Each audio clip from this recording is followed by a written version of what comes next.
فَإِنَّكُمْ وَمَا تَعْبُدُونَ مَا أَنْتُمْ عَلَيْهِ بِفَاتِنِينَ، تو بلا شبہ تم اور جن کی تم پوجا کرتے ہو، تم اور جن شیاطین کی تم پوجا کرتے ہو، وہ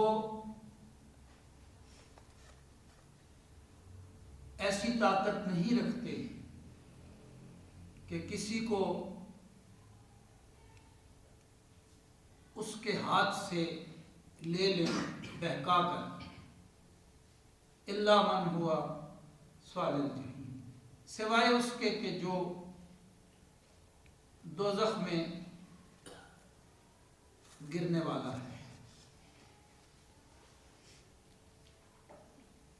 گزشتہ سبق میں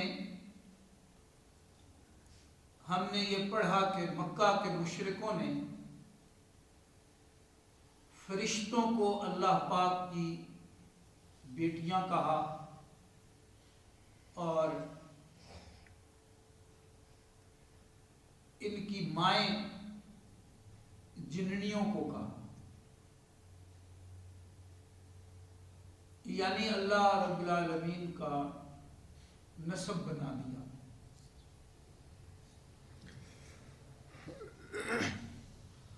اور پھر یہ کہنے لگے کہ ظاہر ہے جو گھرانہ ہوتا ہے، بیوی ہے، بیٹی ہے،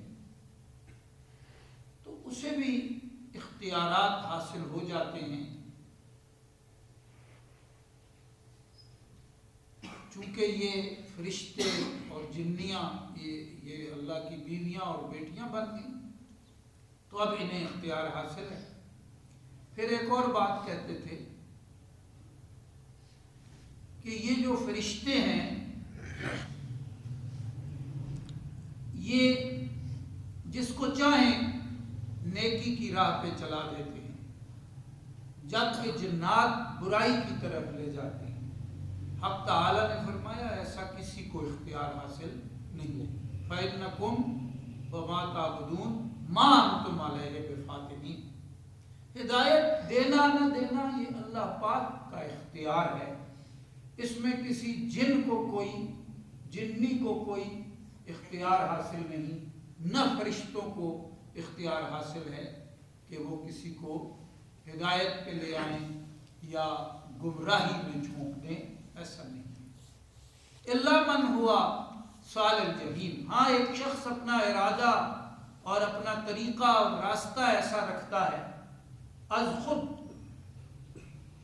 ارادے میں بھی جہنم کا راستہ ہے اور طریقے میں بھی جہنم کی راہ اختیار کی ہے، تو وہ جہنم کی طرف جا رہا ہے تو شیاطین اس کے ہمنوا اور ساتھی بن جائیں گے، اس کو اور آمادہ کر لیں گے۔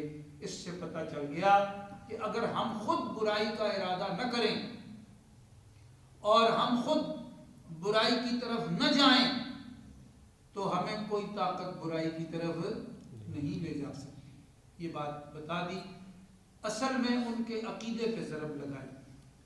پہلے یہ فرمایا کہ الا انہم من افکہم، یہ اپنے زبان سے ایک اپنے منہ سے جھوٹ کھڑا ہوا ہے، انہوں نے اس پہ کوئی دلیل نہیں ہے، من گھڑت بکواس ہے ان کی کہ فرشتے اللہ کی بیٹیاں ہیں، جنیاں اللہ کی بیویاں ہیں، نعوذ باللہ۔ اس طرح جنہوں نے پیغمبروں کو اللہ کے بیٹے کہا وہ بھی ان کی منہ کی بکواس ہے اور کچھ بھی نہیں۔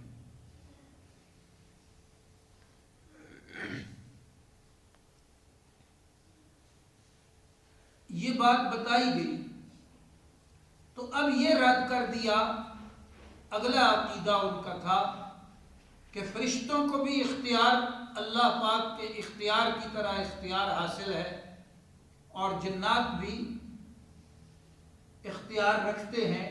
فرمایا تم جنہیں تم پوجتے ہو ما انتم علیہ بفاتنین، اللہ پاک کے ہاتھ سے اللہ کو بہکا کے کوئی کسی کو نہیں دے سکتا، ہاں جو خود ارادہ کرے اور خود ایسی راہ چلے اس کے تم ہم نوا بن جاؤ شیاطین، اور شیاطین کے چیلے جو خود جہنم کی راہ چل رہا ہے وہ الگ بات ہے.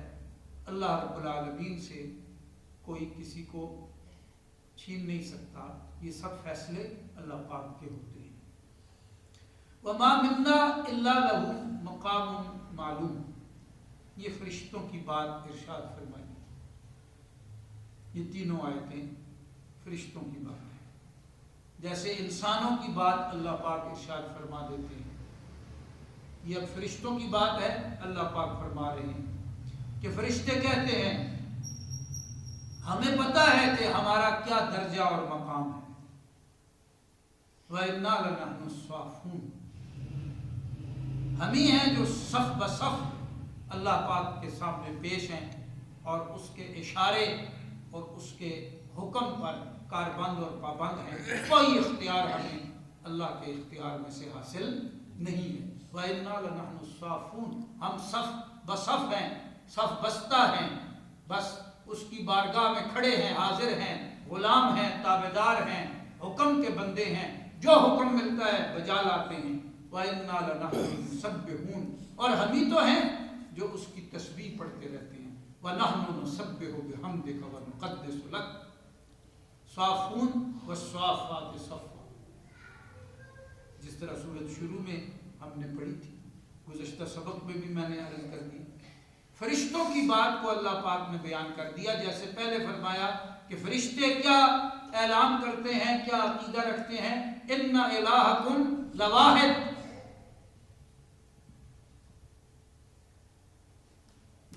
جو ذمہ داریاں دی ہوئی ہیں ہم صف بصف کھڑے ہیں.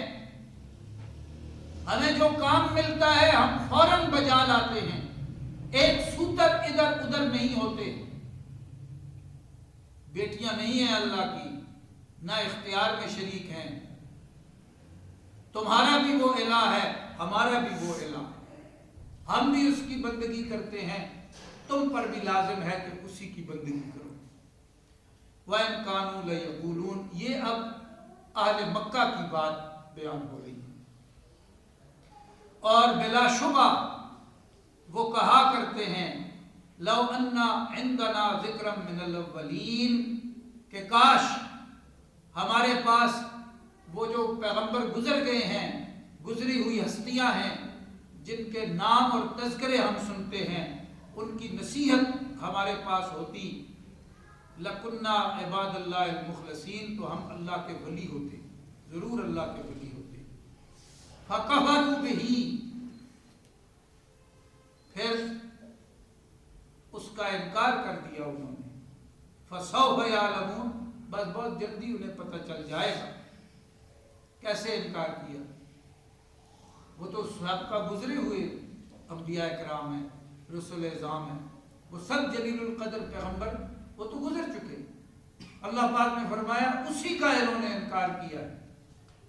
پہلے کہتے تھے ہمارے پاس اگر ان کی ہدایات ہوتی تو ہم تو بڑے درجے کے ولی اللہ ہوتے.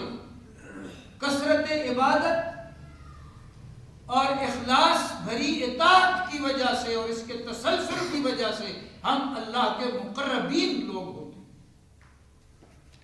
یہ کہا کرتے تھے مکہ کے مشرک.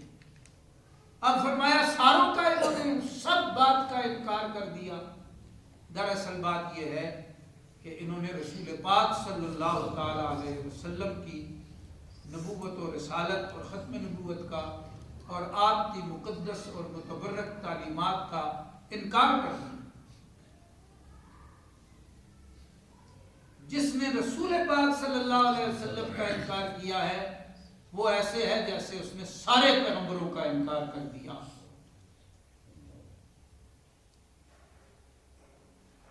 مثال اس طرح سمجھیں کہ یہ پورا قرآن شریف ہے. اگر ایک شخص کہے میں پورے قرآن کو مانتا ہوں لیکن من الجنت والناس کو نہیں مانتا، یا یوں کہے کہ میں پورے قرآن کو مانتا ہوں لیکن میں الحمدللہ رب العالمین نہیں مانتا، یا یوں کہہ دے کہ سارا قرآن مانتا ہوں کلام اللہ ہے، الف لام میم نہیں مانتا، صرف اتنے 3 حرف نہیں مانتا، تو وہ ایسے ہے جیسے اس نے سارے قرآن کا انکار کر دیا. اسی طرح کسی ایک پیغمبر علیہ السلام کرام کا کوئی انکار کرتا ہے تو وہ ایسے ہو جاتا ہے جیسے اس نے سارے پیغمبروں کا انکار کر دیا، اور بالخصوص جو امام الانبیاء اور سید الرسل ہیں ان کا انکار کرنا تو یقیناً بہت بڑا انکار ہے۔ جس نے رسول پاک صلی اللہ علیہ وسلم کا انکار کیا فَكَفَرُوا بِهِ، اس نے تمام نبیوں کی نبوت کا انکار کیا ہے، اس نے تمام آسمانی ہدایات کا انکار کر دیا۔ وَلَقَدْ سَبَقَتْ كَلِمَتُنَا لِعِبَادِنَا الْمُرْسَلِينَ، اور یقیناً ہماری یہ بات، ہمارا یہ حکم ثابت ہو چکا ہے اپنے خاص بندوں کے حق میں جو پیغمبر تھے، جو رسول تھے۔ کیا؟ اِنَّهُمْ لَهُمُ الْمَنْصُورُونَ، ہماری مدد ہوتی ہے تو انہی کے ساتھ ہوتی ہے، وہی ہماری مدد کے حقدار و سزاوار ہوتے ہیں۔ وَإِنَّ جُنْدَنَا، اور بلا شبہ ہمارا لشکر، لَهُمُ الْغَالِبُونَ، لازم وہی غالب ہوتا ہے۔ لشکر کون سا ہے؟ حزب اللہ۔ صحابہ اکرام کا ذکر کر کے اللہ پاک نے فرمایا اولئک حزب اللہ، جو پیغمبروں پہ ایمان لاتے ہیں اور ان کے ساتھی ہوتے ہیں وہ اللہ پاک کا دھڑا ہے، لشکر ہے۔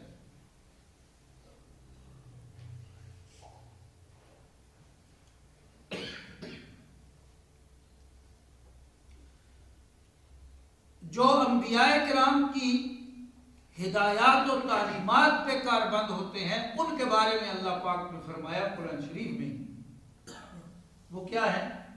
وہ ہمارا لشکر ہے۔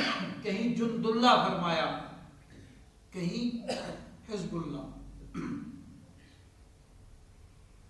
فَتَوَلَّ عَنْهُمْ حَتَّى حِينٍ، سو آپ صلی اللہ علیہ وسلم ایک مقرر وقت تک کے لیے ان سے الگ ہو جائیں، ان سے منہ پھیر لیجیے۔ وَأَبْصِرْهُمْ، اور آپ ان کو دیکھیں، فَسَوْفَ يُبْصِرُونَ، انہیں بھی دکھا دیا جائے گا بہت جلد، یعنی آپ انتظار کریں تھوڑے۔ یہ بات ارشاد فرمائی گئی تو مفسرین کرام فرماتے ہیں جب ان سے کہا گیا نا کہ اللہ کی مدد پیغمبروں کے ساتھ ہوتی ہے اور اللہ پاک اپنے دھڑے کا ساتھ دیتے ہیں، تو انہوں نے کہا کہ پھر تمہارا ساتھ تو نہیں دیا جا رہا، کس عذاب کی بات کرتے ہو، کیوں نہیں آتا؟ کس قیامت کی بات کرتے ہو، کیوں نہیں آتی؟ تو حق تعالیٰ نے فرمایا بس ان سے الگ ہو جائیں، یہ ایسا کہتے رہیں گے، کہنے دیں، آپ انہیں دیکھیں بہت جلد۔ سوفا کا مطلب کیا ہوتا ہے؟ بہت جلد انہیں دکھا دیا جائے گا۔ أَفَبِعَذَابِنَا يَسْتَعْجِلُونَ، کیا یہ ہمارے عذاب